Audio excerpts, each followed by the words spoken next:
come with me to block my first ever filet crochet piece and the first thing that I've ever blocked before.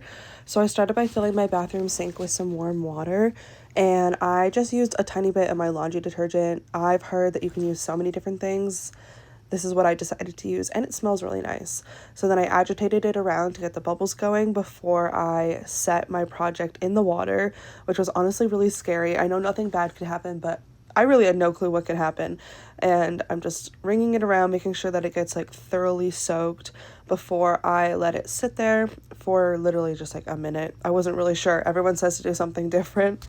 And then I forgot to show this part, but I rolled it up in this like bigger tea towel that I have, and you're just gonna squeeze the ever-loving daylights out of it. Absolutely get as much water as you can out of your project. That's the number one thing that I've learned. And then I even stood on it because I've seen people stand on their projects while they're trying to do this.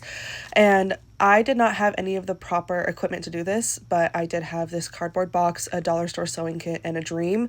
So I just went ahead and laid it out, and I played around with trying to figure out which direction I wanted it to lay on the cardboard.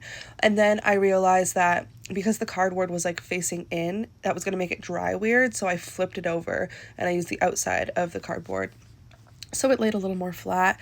And I'm just going ahead and I'm pinning all four corners, and then I slowly go around and I start pinning little sections so that it's sitting a bit straighter.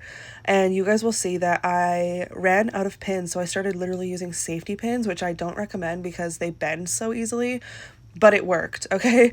And then this is the next day. It only took overnight to dry, and I'm so excited and so happy about it. So I started by removing all the pins, and I at this point was like freaking out because I'm so proud of this. This is probably the best project I've ever made and the most intricate project I've ever made. And here it is off of the drawing board. It looks so good. It's much softer and it's much smoother. Everything's laying a lot flatter, and I decided to hang it on my wall right here beside my TV so I can look at it all the time.